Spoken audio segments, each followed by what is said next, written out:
Good day to you. It is GotAUkulele Instrument Review Day. Remember, this is the summary review. You'll get much more detail if you hit the link below. Consider subscribing to the channel so you know what new stuff is coming. And why not consider the Patreon, because it's how this site keeps going. Before you panic, yeah, it's just been really windy here in the UK if you're wondering where it's gone. There we are. Been very excited about this one. This is the third appearance for this brand, Bonanza, which is a brand of handmade instruments from Minnesota in America by a husband and wife team, Pete and Shelley Mai. Really nice people. Built by Pete, marketed by Pete and Shelley. And the company's called Bonanza Ukuleles, and I've featured his before. And what they have in common is Pete is a woodworker by trade, cabinet maker. He makes instruments that you look at and you think, that's not going to work, that's going to be terrible. And they're absolutely fantastic because he uses unconventional building techniques, like making out of countertop material like HPL, things like the Oreo, which was a really unusual build type. One thing he's not had to this day is a banjo ukulele. And I suppose he still doesn't, or does he? This is the Bonanzalele. Is it a banjo? Is it a ukulele? Well, let's just go through it and you tell me what you think it is. Certainly looks like a banjo in many ways. It's similar to a banjo in the fact that the body is made of a pot, a wooden pot round here with a resonator on the back, which looks like it's removable, hence these gaps.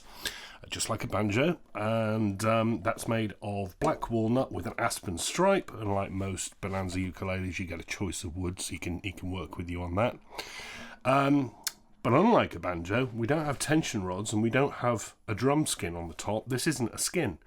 This is a thin piece of HPL, the countertop material. So it's not held in tension like a piece of skin, like calf skin or synthetic calf skin, like on a regular banjo. So you've got none of that metalwork around here. It's just this thin HPL. And it's resonant like a banjo. Also like a banjo, we have an armrest here, which also has the integral tailpiece through which the strings run. And it runs over this 3-footed Grover brand bridge, which is movable, and you set it for intonation. So that's transferring the vibration down into this top. It's really, I've never seen anything like it. Is it a banjo? Is it a camp ukulele? It's got no sound hole, so where's the sound coming from? Well, it's coming out the back here and bouncing off the really thin resonator on the back, which is all solid wood. Really interesting. This top, it may look like skin. I mean, that's just the print on the countertop. This is a paper-based composite. Pete's done an engraving on this one. A little Joe and a little fella there playing one of the Banjoleles with the Bonanza logo on his hat. He can put what you like on here. You can have your name on it if you want. He does that with a CNC laser cutter. I find this fascinating. We'll see how it plays. Up to the neck, this is 2 pieces, joint down here. It's a nice flat profile. It's made of same walnut, finished in satin. You'll have noticed a couple of strap buttons. Oh, I just thought I'd show you that engraving on the back. Bonanza ukuleles, made in the USA. Music soothes the soul. Build number 405, May 2019. The fingerboard is also maple. I think it's all one of the same piece of wood, and you get 1, 2, 3, 4, 5, 6, 7, 8, 9, 10, 11, 12, 13, 14, 15, 16, 17, 18 frets to the top of the pot. They're dressed really well, no sharp edges, position dots facing out at 3, 5, 7, 10, 12, side dots 2. Beyond the nut, which is made of HPL, the countertop material, this is the typical Bonanza headstock, simple. Faced in more of the HPL to mirror the top of the drum. I like that. These tuners, rear faces. These are these new Graphtec Ratio Tuners Planetary Tuners. So planetary in the sense like the GotAUPTs. I've been quite vocal about them in the past, said I don't like the way they look, because I still think they look like doorknobs. But I do like them, and I'm not affecting the score because he's chosen these. These come as standard, but you can also do your UPTs for a bit more money, or if you want geared tuners, you can have geared tuners. One of the things I like about Bonanza is you get a lot of choice, so that's not a criticism.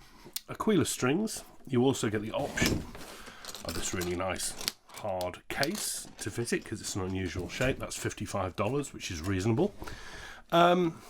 And the build quality everywhere, because Pete is, as I say, a cabinet maker, is really, really good. I can't find a flaw on it anywhere. It's really, really smooth, nicely finished, nicely dressed. it's really light. This is another departure from the traditional banjos. Even a light banjo ukulele like the Duke 10 was a couple of kilo and a half. This is about 600 and so grams. It's really light. It's lighter than the Magic Fluke Banjolele, the Firefly. It's really light. Now, a lot of people don't like banjos because they think they're too strident, too loud. I'm not a huge fan of them. I don't like those ghosty overtones and sort of rattles particularly cheap banjos come across with. And Pete says that this cures this. And I can see why, because this isn't a drum skin in the normal sense. It's just thin HPL, but it is clearly very resonant. The volume is not banjo volume, but it's loud, and it's louder than most acoustic ukuleles. And as you can tell, it sounds like a banjo, but not quite. It hasn't got that echoey overtone. It's got that sharp attack, very quick decay that a banjo has, which gives it its signature sound. But it's not quite a banjo, but it's not a ukulele sound either. And I really rather like it.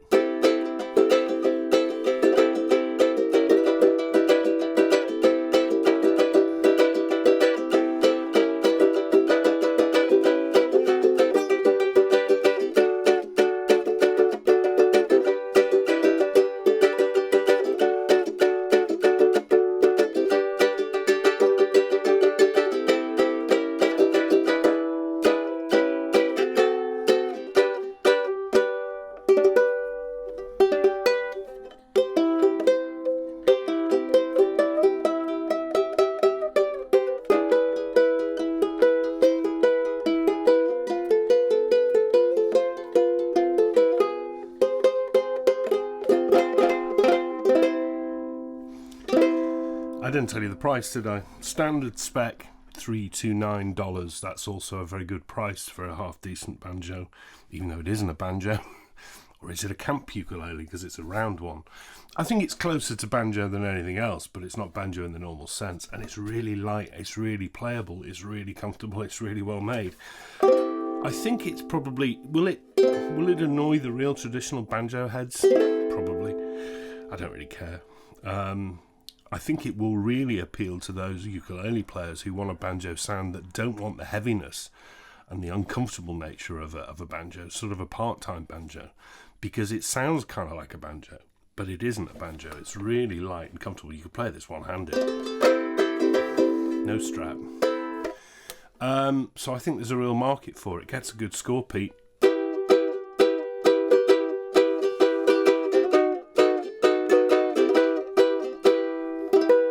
It's a very good score, Pete, because once again, Pete, my at Minnesota has showed me that, you know, just because it looks odd and it doesn't follow convention, he knows how to make these things work. He's got a bit of a magic touch with doing weird stuff, and I like that, and the ukulele world needs more people like that, innovators. He's also a really generous guy, because once I finish with this review and got it posted up, I'm getting it boxed up and it's getting donated to a local UK ukulele festival as a raffle prize. So somebody's getting a treat, because I'd love this, and I'm not a banjo fan. The Bonanza ukuleles, Bonanzalele. Is it a banjo? Is it a ukulele? It's a musical instrument. That's what it is, and I don't really care what naming convention you give it. I think it's really interesting. I think it sates the interest for those people who are perhaps banjo curious. Really enjoyed this one, as you can tell. I'm smiling because when I opened the box on this one, I just thought, that's mental. Like most of Pete's, in a really, really good way. Back next week. Something really nice for you next week. And then I'm still busy till into August now. Loads of stuff coming your way. Anyway, check out Bonanza Ukulele's website, because he's a really nice fella and he does ship around the world. I know lots of people who buy these now. And this is his latest. I will see you very soon. Go carefully. Bye-bye.